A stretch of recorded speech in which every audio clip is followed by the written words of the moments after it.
कर्म का फल व्यक्ति को उसी तरह ढूंढ लेता है जैसे कोई बछड़ा सैकड़ों गायों के बीच अपनी मां को ढूंढ लेता है। आत्मा न जन्म लेती है न मरती है, नेह इसे जलाया जा सकता है ना ही इसे भिगोया जा सकता है। आत्मा अमर व अविनाशी है। इस संसार में कुछ भी स्थायी नहीं है। आत्मा शरीर को वैसे ही छोड़ देती है जैसे मनुष्य पुराने कपड़ों को उतार कर नए कपड़े धारण कर लेता है। मन शरीर का हिस्सा है। सुख दुख का एहसास करना आत्मा का नहीं, शरीर का काम है। मान अपमान, लाभ हानि, खुश होना दुखी होना सब मन की शरारत है। जब यह संसार ही स्थायी नहीं है तो इस संसार की कोई वस्तु कैसे स्थायी हो सकती है। मैं सभी जीवों में विद्यमान हूं।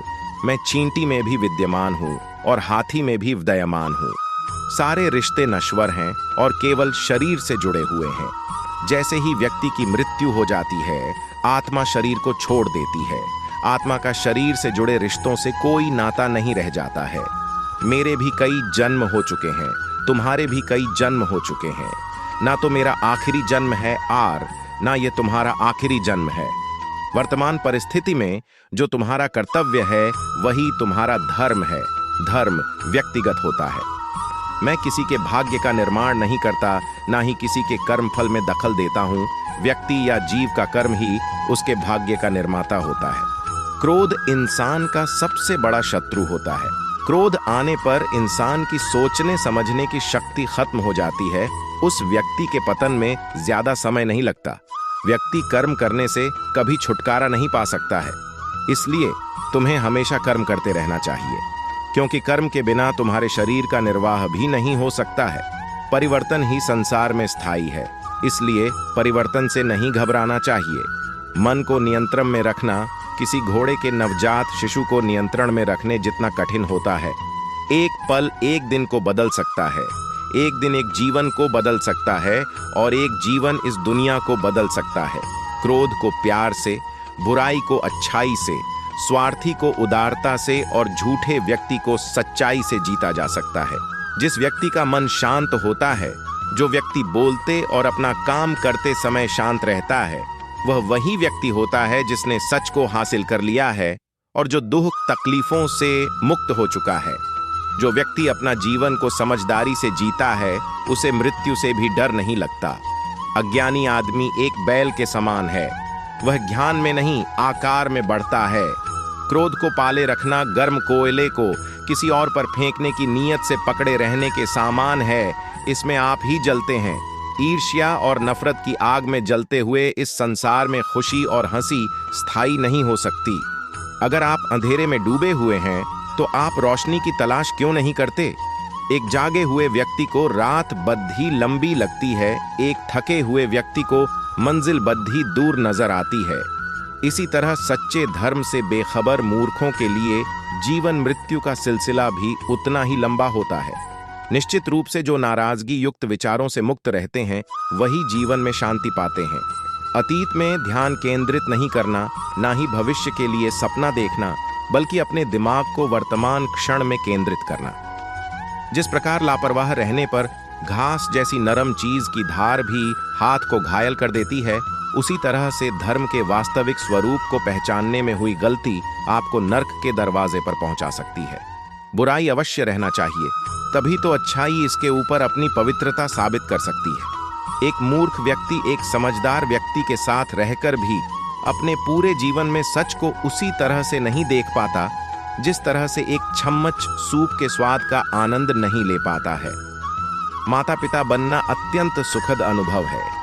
उत्साह से जीवन जीना और स्वयं पर महारत हासिल करना खुशी देता है। बुराइयों से दूर रहने के लिए अच्छाई का विकास कीजिए और अपने मन को अच्छे विचारों से भर लीजिए। अच्छे स्वास्थ्य में शरीर रखना एक कर्तव्य है, अन्यथा हम अपने मन को मजबूत और साफ रखने में सक्षम नहीं हो पाएंगे। रास्ता आकाश में नहीं है, रास्ता दिल में है। जिस तरह से आकाश में मिट्टी उछालने पर वह मुंह पर ही गिरती है, उसी तरह से मूर्ख व्यक्ति जब अच्छे लोगों के साथ बुरा करने की कोशिश करते हैं तो उनका खुद का ही बुरा होता है। हमेशा याद रखें कि बुरा कार्य अपने मन में बोझ रखने के समान है। वह व्यक्ति जो 50 लोगों से प्यार करता है, उसके पास खुश होने के लिए 50 कारण होते हैं।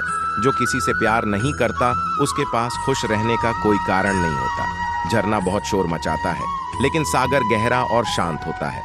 जिस काम को करने में वर्तमान में तो दर्द हो, लेकिन भविष्य में खुशी, उसे करने के लिए काफी अभ्यास की जरूरत होती है। ज्ञान ध्यान से पैदा होता है और ध्यान के बिना ज्ञान खो जाता है। इसलिए ज्ञान की प्राप्ति और हानि के इस दुगुने मार्ग को जानकर व्यक्ति को खुद को इस तरह से साधना चाहिए ताकि ज्ञान में वृद्धि हो। दूसरे लोगों के दोषों को ना देखें, ना ही उनकी गलतियों को। इसके बजाय अपने खुद के कर्मों को देखें कि आप क्या कर चुके हैं और क्या करना अभी बाकी है। अकेलापन ऐसे व्यक्ति को खुशी देता है जो कि संतोषी है, जिसने धर्म के बारे में सुना है और उसे साफ तौर पर देखा है। ईर्ष्या और नफरत की आग में जलते हुए इस संसार में खुशी और हंसी कैसे स्थायी हो सकती है? अगर आप अंधेरे में डूबे हुए हैं तो रोशनी की तलाश क्यों नहीं करते? जो व्यक्ति सच्चाई की तलाश नहीं करते, वे जीवन जीने के असली उद्देश्य भटक गए हैं। मैं कभी नहीं देखता क्या किया गया है, मैं केवल ये देखता हूं कि क्या करना बाकी है। कोई भी व्यक्ति बहुत ज्यादा बोलने से कुछ नहीं सीख पाता। समझदार व्यक्ति वही कहलाता है जो धीरज रखने वाला, क्रोधित न होने वाला और निडर होता है। उदार हृदय, दयालु वाणी और सेवा व करुणा का जीवन वे बातें हैं जो मानवता का नवीनीकरण करती हैं। शक की आदत सबसे खतरनाक है। शक लोगों को अलग कर देता है। ये दो अच्छे दोस्तों को और किसी भी अच्छे रिश्ते को बर्बाद कर देता है। मन सभी मानसिक अवस्थाओं से ऊपर होता है। अगर आपको अच्छा साथी ना मिले तो अकेले चलें, उस हाथी की तरह जो कि अकेले ही जंगल में घूमता है। अकेले रहना कहीं अच्छा है, बजाय उन लोगों के साथ के जो कि आपकी प्रगति में बाधा बनते हैं। 3 चीजें लंबे समय तक छिप नहीं सकती: सूर्य, चंद्रमा और सत्य। जीवन में एक दिन भी समझदारी से जीना कहीं अच्छा है, बजाय 1000 साल तक बिना ध्यान के साधना करने के। बंधन ही सभी दुखों की जड़ है। शब्दों के भीतर नष्ट करने और स्वस्थ करने दोनों ही शक्तियां होती हैं। जब शब्द सच्चे और दयालु होते हैं तो वे हमारे जीवन को बदल सकते हैं। आप अपने गुस्से के लिए दंडित नहीं हुए, आप अपने गुस्से के द्वारा दंडित हुए हो। जैसे मोमबत्ती बिना आग के नहीं जल सकती, वैसे ही मनुष्य भी बिना आध्यात्मिक जीवन के नहीं जी सकता।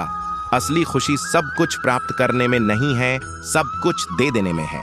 किसी बात पर हम जैसे ही क्रोधित होते हैं, हम सच का मार्ग छोड़ ढाकर अपने लिए प्रयास करने लग जाते हैं। हर इंसान अपने स्वास्थ्य या बीमारी का लेखक है। सदैव अपने से समझदार व्यक्तियों के साथ सफर करिए। मूर्खों के साथ सफर करने से अच्छा है अकेले सफर करना। उसने मेरा अपमान किया, मुझे कष्ट दिया, मुझे लूट लिया। जो व्यक्ति जीवन भर इन्हीं बातों को लेकर शिकायत करते रहते हैं, वे कभी चैन से नहीं रह पाते। सुकून से वही व्यक्ति रहते हैं जो खुद को इन बातों से ऊपर उठा लेते हैं। जब कोई तुम्हारा अपमान करे, गौतम बुद्ध की लोकप्रिय कहानी मन सब कुछ है, तुम जैसा सोचते हो वैसा ही बनते हो।